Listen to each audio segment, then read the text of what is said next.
Electrical Machines fanidan yakuniy nazorat imtihonlarida tushadigan loyihalarni bitta-bitta ko'rib chiqamiz.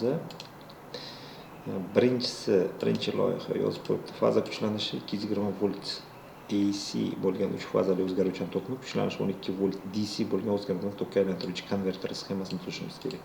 Bundan oldin ozgina ana bu joyda e'tibor beraylik. Faza kuchlanishi 220 volt AC ni 12 volt DC ga o'tkazishimiz kerak. Ya'ni o'zgaruvchan tokni o'zgarmas tokka aylantirishimiz kerak. Nima qilamiz? Avvalambor Simulink-da biz Simscape-da Electrical Foundation Library Specialized Power Systems shuni ochib olib turib, biza tok manbai olishimiz kerak. Tok manbai bu source ichida mana o'zgaruvchan tok manbai. Endi bu yerda 3 fazali tok tuyapti. Mana shu 3 fazali tokni biz 3 ta bir fazali tokdan bir fazali tok manbai degan savol olamiz. Ya'ni kim nima deyapti? Faza kuchlanishi 220 volt tuyapti. Mana bu parametrlarni ochib olamiz. 220 volt qilamiz. Ya'ni tokni kuchlanish amplitudasini 220 volt qilib belgilab olamiz. Chastota bu yerda muhim emas, lekin 50 Hz qilib qo'yib qolaylik. Endi mana shunaqadan bizda 3 ta bo'lishi kerak. Buni tok manbani mana shunaqangi tok manbada bizda 3 ta bo'ladi. Ya'ni bundoq bosib turib aylantirib oling, sol strelkasi bo'ylab 90 gradusga aylantirib oling, o'ng knopkasini bosib turib, rotate flip ni bosib turib, clockwise, ya'ni sol strelkasi bo'ylab bitta aylantirib olaman-da. Undan keyin mana bu AC voltage source degan yozuvni ustiga 2 marta bosib turib, buni nomini o'zgartirib qo'yishim kerak. Masalan, L1 bo'lsin. Faraz qilaylik. Mana bu yozuvni bundoq o'sha bu yoqqa pastga tushirib qo'ysam ham bo'ladi. Ya'ni bu birinchi faza bo'ldi. Kopiya qilib olaman. Ikkinchi faza yana kopiya qilib olaman. Uchinchi faza endi ikkinchi faza birinchi fazaga nisbatan 120 gradusga siljigan bo'ladi. Aslida orqa tomonga siljitaylik -120 gradus.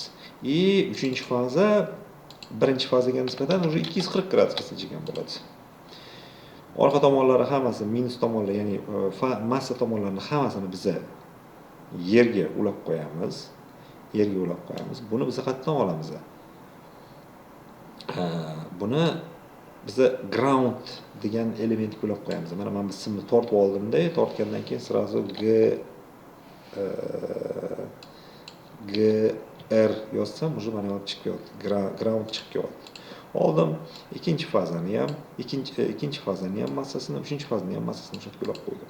Endi biz mana bunga transformatorimiz kerak. Transformator. Linear transformer.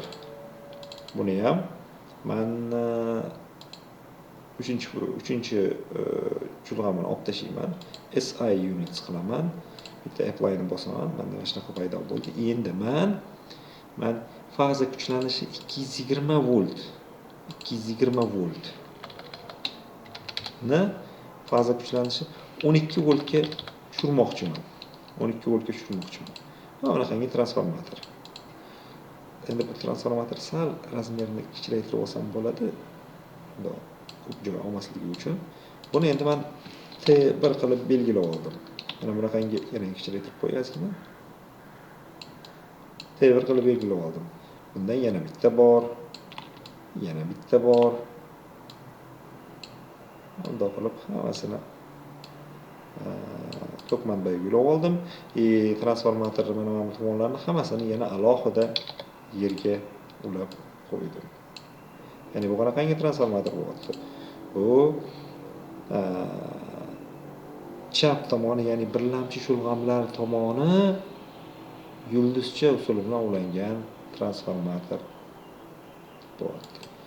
Endi ikkilamchi shulg'amlarni hammasini alohida yuklamaga ulab chiqishim kerak. Men uchun menga nima kerak edi? RLC branch. Mana bundan men faqat qarshilikni qoldiraman. Qarshiligini masalan faraz qilaylik. 1000 ohm bo'lsin. Buni bir chetga olib turaylik. Menga bu hozir kerak emas. Hozir keyinroq kerak bo'ladi. Buni masalan R1 qilib belgilab qo'yaylik. Endi mana bu hamdan chiqayotgan ikkilamchilardan chiqayotgan o'zgaruvchan tokni men o'zgarmas tokka aylantirib olishim kerak. Uning uchun menga diod kerak. Diod yozdim.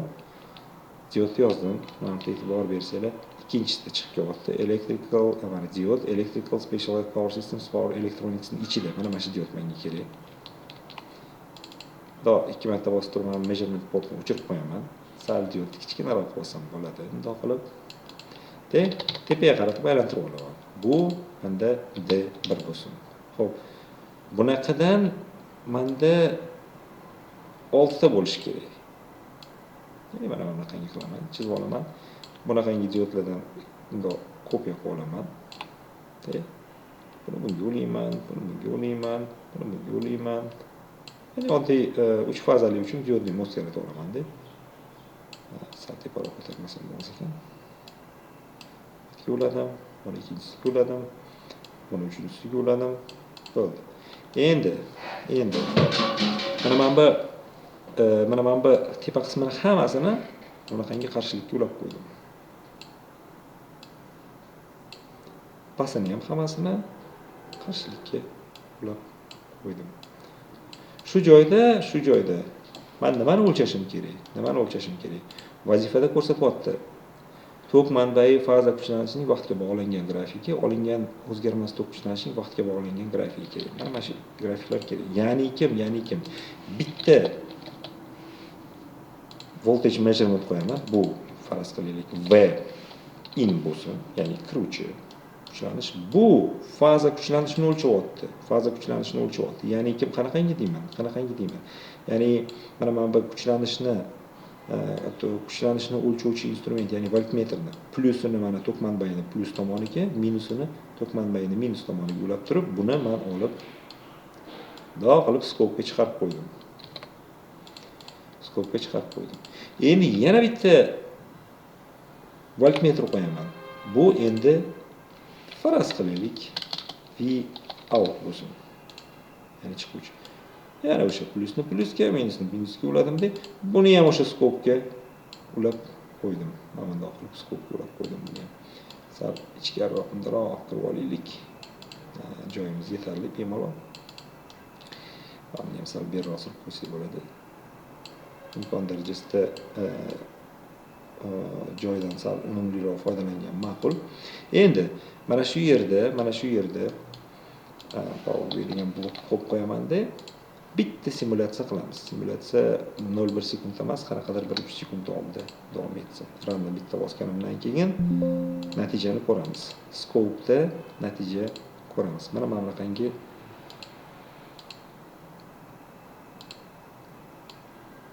natijani ko'rishimiz mumkin bo'ladi. Savol: nega bunaqangi natija chiqyapti? Chunki transformatorning ikkilamchi urg'onlarini biz mana bunday yerga ulab qo'ymadik. Buni ham yerga ulab qo'yishimiz kerak. Bu esimizdan chiqqan narsalardan bittasi. Xo'p, mana shunaqada bitta simulyatsiya qilsak, mana endi qanaqadir bir natijani ko'rsak bo'ladi. Xo'p, mana bu natijani ko'rmoqchiman. Ya'ni ko'k bilan ko'rsatilgan kuchlanishni ko'rmoqchiman. E'tibor beradigan bo'lsanglar, bizda kuchlanish 16 volt bilan 20 volt orasida o'ynayapti. Prinsipi bu yomon natija emas, lekin kuchlanish menda sal balandroq. Aslida 12 voltdan kamroq qilishim kerak edi. Kuchlanishni sal tekisroq qilishim uchun men bu yerga bitta kondensator qo'yishim kerak. Ya'ni men C deb belgilayman-da. C deyman-da. Qarshilikka parallel qilib ulab qo'yaman. Bu menda kondensator bo'ladi. Kondensator sig'imini sal kattaroq qilaylik. 10 darajasi -3 farad bo'lsin. Bitta simulyatsiya qilib ko'raylik. Mana shunda biza bizani o'zgarmas tokimizning kuchlanishi deyarli o'zgarmayotganini, lekin kuchlanish taxminan 17,8 volt ekanligini ko'ryapmiz. Lekin bizga 12 volt kerak. Mana shuni yana bir marta e'tibor beraylik. bizada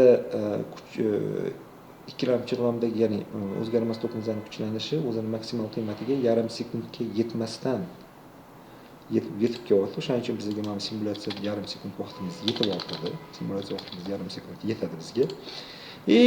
Естественно, mana bu transformatordagi ikkilamchi chulg'amlardagi olinayotgan kuchlanishni kamaytiramiz. Masalan, 9 volt yoki bo'lmasa 8,5 voltga tushirib qo'yamiz masalan.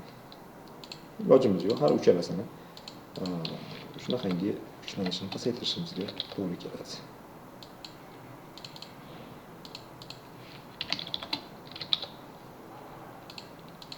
F5 bitta bosdik, natijani ko'ryapmiz. Mana bu yerda biz natijani ko'ryapmiz. Taxminan 12 volt. 12 dan ozgina oshdi. Kuchlanish bu ideal o'zgarmas kuchlanish deya olmaymiz, o'zgaradi, lekin o'zgarish diapazoni juda ham kichkinada. 12,153, 12,157, ya'ni 1000dan 4 voltga o'zgaryapti. Bu juda ham yaxshi natija. Mana shunaqangi holatda natija, vazifa to'liq bajarilgan bo'ladi.